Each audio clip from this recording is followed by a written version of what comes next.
अर्जुन की बात सुनकर दादाजी को बहुत खुशी महसूस हुई। उन्हें लगा जैसे अर्जुन के रूप में उनका बेटा लौट आया है। उनको ऐसा लगा जैसे उस मासूम से अर्जुन की हिम्मत ने उनके सारे दर्द ले लिए हों। दादाजी ने अर्जुन को अपने सीने से लगा लिया। अर्जुन भी दादाजी से लिपट गया। थोड़ी देर पहले हुई घटना का डर अब उसके मन से दूर हो गया था।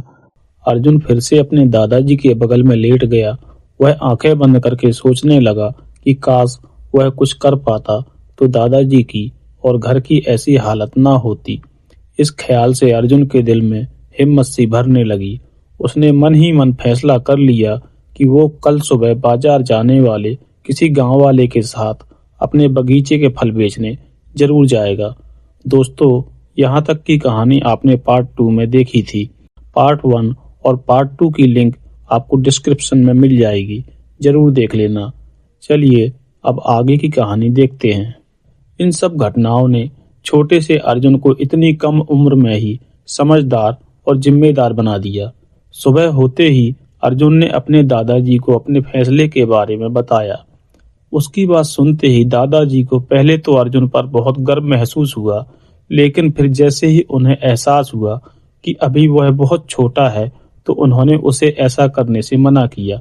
लेकिन अर्जुन तो जैसे अब कसम खा चुका था कि वह दादाजी की दवाइयों और घर के खर्चों की जिम्मेदारी जरूर उठाएगा। दादाजी ने अर्जुन को समझाने की बहुत कोशिश की, लेकिन उसने तो अब पक्का ठान लिया था। उसने दादाजी के पैर छुए और खाली टोकरी उठाकर बगीचे के लिए निकल पड़ा। वह जल्दी जल्दी चलता हुआ अपने बगीचे में पहुंचा और पेड़ पर चढ़कर फलों को तोड़ने लगा। उसने इतने फल तोड़ लिए जितने वह आराम से उठा सकता था। पिछले एक दिन से उसने कुछ नहीं खाया था, लेकिन फिर भी उसमें हिम्मत की कमी नहीं थी। अर्जुन ने टोकरी को अपनी पीठ पर लटकाया और बिना पीछे देखे जंगल की तरफ चल पड़ा। वह जानता था कि अगर आज वो नहीं गया तो शायद कल कुछ बचेगा ही नहीं। अर्जुन फलों की टोकरी टांगे बाजार जाने वाले रास्ते पर चल पड़ा। वह जानता था कि बाजार जाने वाला रास्ता जंगल से होकर जाता है।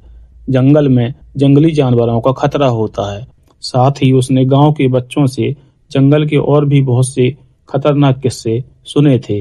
अर्जुन चुपचाप रास्ते में बाजार की तरफ जाते एक पड़ोसी के पीछे चलने लगा।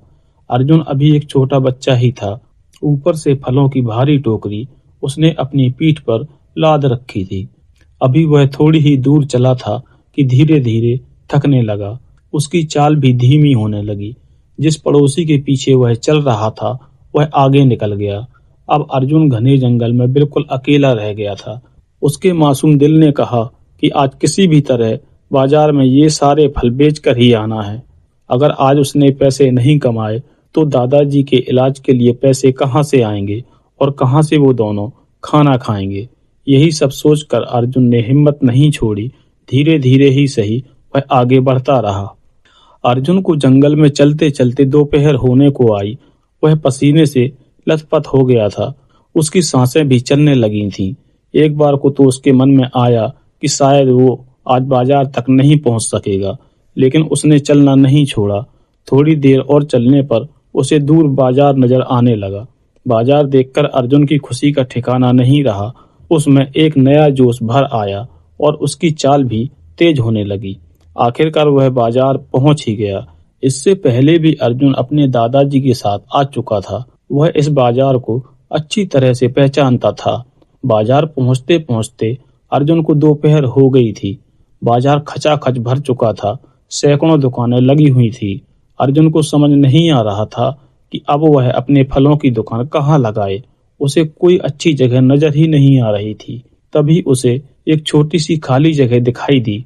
उसने वहीं पर अपने फलों की टोकरी रखी और खुद भी उसी के सामने बैठ गया। अब उसके फलों की दुकान तैयार थी। तभी एक औरत उसके पास आई और उससे पूछा कि आम कितने रुपए के हैं। अर्जुन को तो आम का रेट पता ही नहीं था। वह सोच में पड़ गया। तभी उसे कुछ दिन पुरानी एक बात याद आ गई। कुछ दिन पहले जब उसके दादाजी आम बेचने बाजार आए थे तो वह भी उनके साथ आया था। तब उसके दादाजी ने 2 सिक्कों का एक आम बेचा था। अर्जुन ने उस औरत को भी वही दाम बता दिया। उस औरत ने 5 आम खरीद लिए और अर्जुन को 10 सिक्के दे दिए वह औरत आम लेकर चली गई। उस औरत के जाने के बाद अर्जुन अपने हाथ में पकड़े सिक्कों को देखने लगा। सिक्कों को देखकर उसे बहुत खुशी महसूस हो रही थी। पहली बिक्री से मिले पैसों ने अर्जुन में एक नया जोश भर दिया। उसने देखा कि कुछ दुकानदार आवाजें लगा लगा कर ग्राहकों को आकर्षित कर रहे हैं। उन्हें देखकर अर्जुन ने भी वैसी ही आवाजें लगानी शुरू कर दी। धीरे धीरे आम और तेजी से बिकने लगे और अर्जुन के हाथ में आज की कमाई आने लगी। उसने सुना था कि बाजार में चोर भी होते हैं, इसलिए वह अपने पैसों को सावधानी से अपनी जेब में रखता जा रहा था। अर्जुन ने एक दिन से कुछ नहीं खाया था। उसे बहुत जोरों की भूख भी लगी हुई थी। पहले तो उसका मन किया कि बाजार से कुछ खरीद कर खा ले, लेकिन फिर उसे अपने दादाजी की याद आ गई। वह जानता था कि उसके दादाजी ने भी कल से कुछ नहीं खाया है। उसने तय कर लिया कि अब वह जो भी खाना खरीदेगा उसे वह अपने दादाजी के साथ बैठकर ही खाएगा। धीरे धीरे अर्जुन के लगभग सारे आम बिक गए, लेकिन आमों की बिक्री करते करते अर्जुन को पता ही नहीं चला कि कब दोपहर से शाम हो गई। जब दुकानदार अपनी अपनी दुकानें समेटने लगे तब अर्जुन को होश आया। उसके पास सिर्फ कुछ ही आम बचे थे। अर्जुन ने सोचा कि अब वह कल नए तोड़े आमों के साथ इन्हें भी बेच लेगा। देर हो गई है, अब घर चलना चाहिए। उसने जल्दी से अपनी टोकरी उठाई और पास की एक दुकान से कुछ खाने का सामान खरीदा और उसे अपनी टोकरी में रख लिया। अब अर्जुन को घर वापस जाना था। जंगल के रास्ते में उसे अकेला ना चलना पड़े, इसलिए उसने अपने चारों तरफ नजर दौड़ाई कि शायद कोई गांव का साथी मिल जाए तो उसी के साथ वह अपने घर चला जाएगा। लेकिन उसे कोई पड़ोसी या गांव वाला नजर नहीं आया। वह समझ गया कि शायद उसे ज्यादा देर हो गई है। उसने बिना समय गंवाए घर की तरफ कदम बढ़ा दिए। अब अर्जुन एक बार फिर से जंगल के उसी रास्ते से गुजर रहा था। वह जानता था कि उसे बहुत देर हो गई है। शाम गहराने लगी थी। वह समझ गया कि अब कुछ ही देर में अंधेरा भी हो जाएगा, इसलिए उसने अपनी चाल पहले से ज्यादा तेज कर दी। अर्जुन ने कल से कुछ भी नहीं खाया था। ऊपर से सारे दिन की भागदौड़ और दुकानदारी करते करते वह थक चुका था, इसलिए वह ज्यादा तेज नहीं चल पा रहा था। अभी उसने थोड़ा रास्ता तय ही किया था कि अंधेरा और गहराने लगा। जैसे जैसे अर्जुन आगे बढ़ रहा था, उसके मन में ना जाने कैसे कैसे ख्याल आने लगे। उसे अपने दोस्तों की बताई और गांव वालों से सुनी सारी डरावनी बातें एक एक कर याद आने लगी। अब अर्जुन को डर भी लगने लगा था। वह पूरी कोशिश कर रहा था कि थोड़ा और तेज तेज चले, लेकिन उसके पैर उसकी बात मान ही नहीं रहे थे। धीरे धीरे पूरी तरह अंधेरा हो गया। आसमान में चांद निकला था, जो कभी कभी बादलों के बीच छुप जाता था तो कभी बादलों से बाहर निकल आता था। ऐसे ही चलते चलते अर्जुन ने लगभग आधा जंगल का रास्ता तय कर लिया। तभी उसे अचानक याद आया कि रास्ते में एक पुराना खंडहर आने वाला है। उसने सुना था कि उस खंडहर में दो चुड़ैलें रहती हैं। वो चुड़ैलें रात के समय खंडहर के पास से गुजरने वालों को पकड़ लेती हैं, फिर उन्हें खा जाती हैं। इसलिए कोई भी रात के वक्त उस खंडहर के पास से नहीं गुजरता। यह याद करके अर्जुन को अब पहले से भी ज्यादा डर लगने लगा था।